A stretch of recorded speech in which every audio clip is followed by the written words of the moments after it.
섬과 바다, 해수욕장을 한눈에 볼 수 있는 경관으로 이른바 SNS 성지로 유명한 군산 선유도입니다. 7년 전 고군산대교까지 개통하면서 매년 관광객의 발걸음은 늘고 있지만 인구 감소는 피하지 못했습니다. 이곳 선유도 초등학교는 섬 한가운데서 70년 넘게 자리를 지켜왔는데요. 하지만 학생 수가 줄면서 결국 올해 휴교에 들어갈 수밖에 없었습니다. 남은 학생 3명은 차로 약 10분 거리의 인근 학교로 전학했습니다. 정든 학교를 떠난 건 아쉽지만 새 학교에서 많은 친구들과 수업을 듣고 놀이도 하면서 금세 학교에 적응했습니다. 거기서는 이제 친구들도 별로 없어서 인원수가 부족해서 아무것도 거의 할 수 있는 게 없었는데 여기 오니까는 할 수 있는 것도 많고 여러 명 있으니까는 더 재밌고. 학교 역시 학생 수가 유지되면서 다양한 모둠 수업과 교육 활동이 가능해졌습니다. 하지만 당장 학생 수가 한 자릿수로 떨어지는 내년 이후엔 이 같은 모습도 장담할 수 없게 됩니다. 나름대로 다른 학교와 다른 특별한 교육과정 운영한다 하더라도 사실 거리상으로도 먼 거리이기 때문에 쉬운 일이 아니다라고 생각이 들어갑니다. 올해 전북 지역에서 학생 수가 10명도 안 되는 초등학교와 중학교는 22곳. 4년 뒤엔 2배 넘게 늘어날 전망입니다. 올해 신입생을 받지 못한 학교도 23곳에 달했습니다. 전북교육청은 최근 수업 방향이 토론이나 프로젝트 수업 위주로 바뀌고 있어 학생 서너 명만으론 오히려 학습권 보장이 어렵다는 입장. 이에 따라 지금까지 작은 학교 살리기 정책 기조에서 최소 10명이 안 되는 학교는 과감하게 통폐합하는 방향으로 정책을 수정하기로 했습니다. 학교 구성원들의 동의를 바탕으로 통폐합할 경우 미래학교 지정과 추가 예산 배정 등 행정 재정적 지원을 아끼지 않겠다는 방침입니다. 학생 그리고 학부모들의 그 의견을 충분히 듣고 그리고 요구되는 부분 그리고 필요한 부분이 있다면 그 부분을 적극 우리가 정책에 반영해서 학교 통합을 추진하려고 그렇게 하고 있습니다. 하지만 폐교 지역의 공동화 현상이나 장거리 통학 문제는 풀어야 할 숙제로 남아 있습니다. 전북교육청은 지자체와 협력을 통해 부작용을 최소화할 방안을 찾아간다는 계획입니다. EBS 뉴스 송성환입니다. 강을 따라 자전거를 타고 시원하게 내달리는 아이들. 이 가운데 절반은 수도권 학교에서 농촌으로 유학 온 초등학생들입니다. 섬진강 유역에서 펼쳐지는 다양한 생태체험 활동으로 도시에선 경험할 수 없었던 자유를 마음껏 누리고 있습니다. 여기 오니까 사람들이 별로 없으니까 싸울 일도 없고 그다음에 좀 친하게 지낼 수 있을 것 같아요. 올해 전교생이 10명을 밑돌 뻔했던 학교는 유학생들로 16명까지 늘었고 휴원 예정이었던 병설 유치원도 계속 문을 열 수 있게 됐습니다.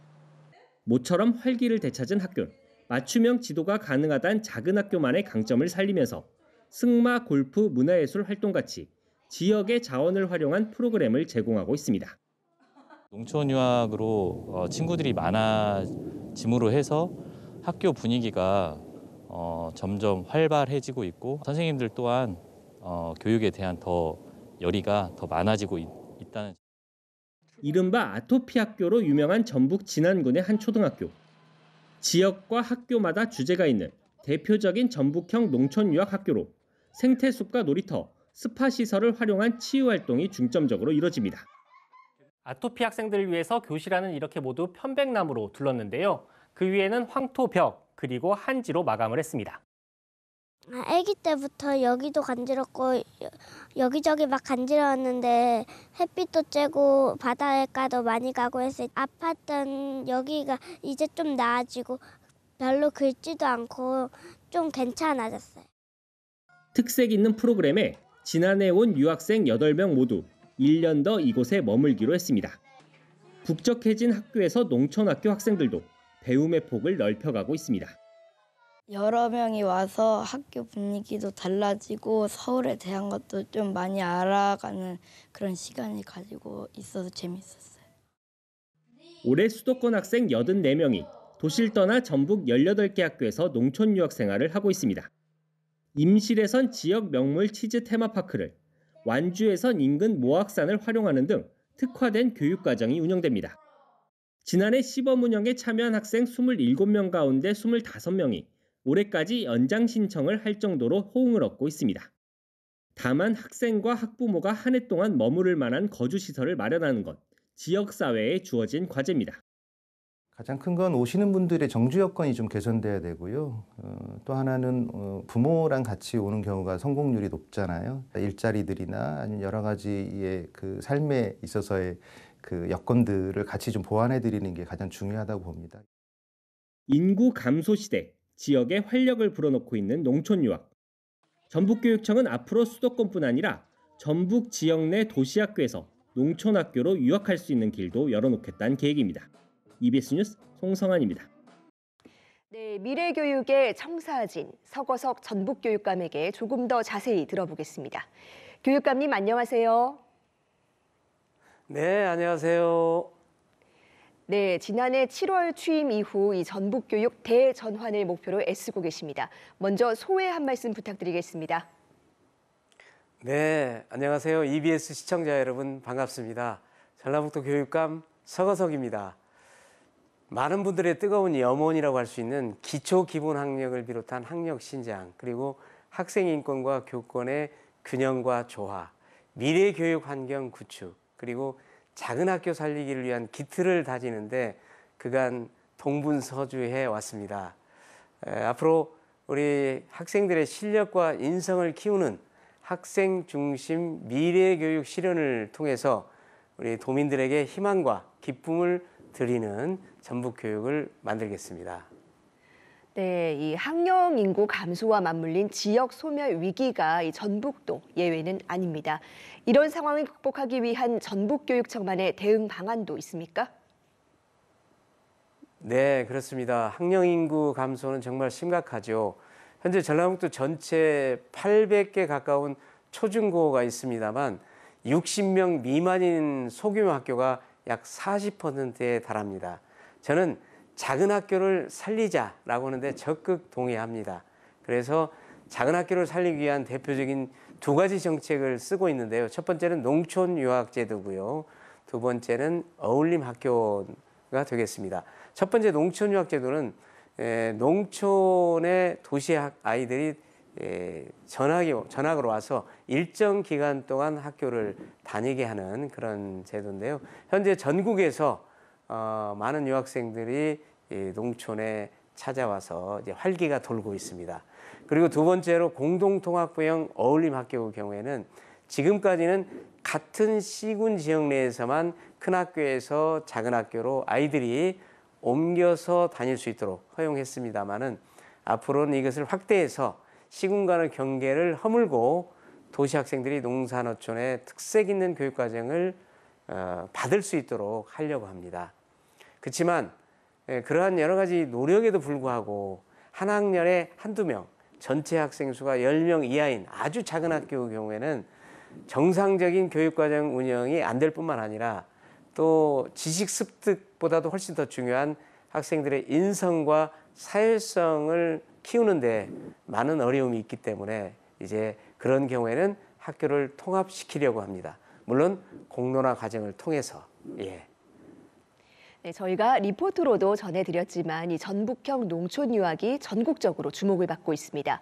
전북의 농촌 유학엔 어떤 특징이 있습니까?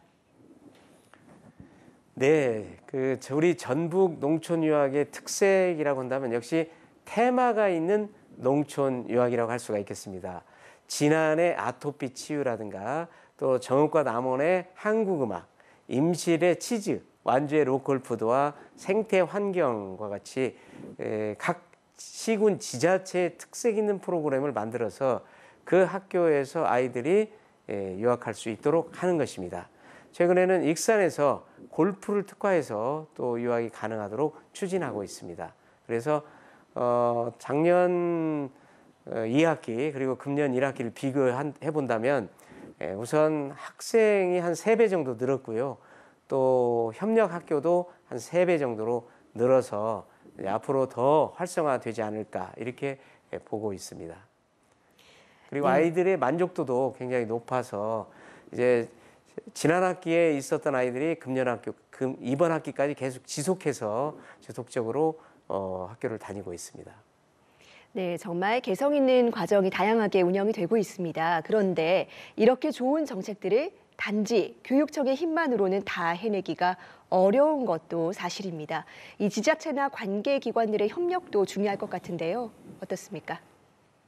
그렇습니다. 네, 그렇습니다. 교육은 교육청만의 힘으로 달성할 수 없는 시대가 됐습니다. 그래서 반드시 유관기관들, 이제 정부, 국회, 또 도청, 도의회, 그리고 대학까지 그 관련된 기관과의 협력을 통해서만 교육의 시너지 효과가 날 수 있다고 생각을 합니다.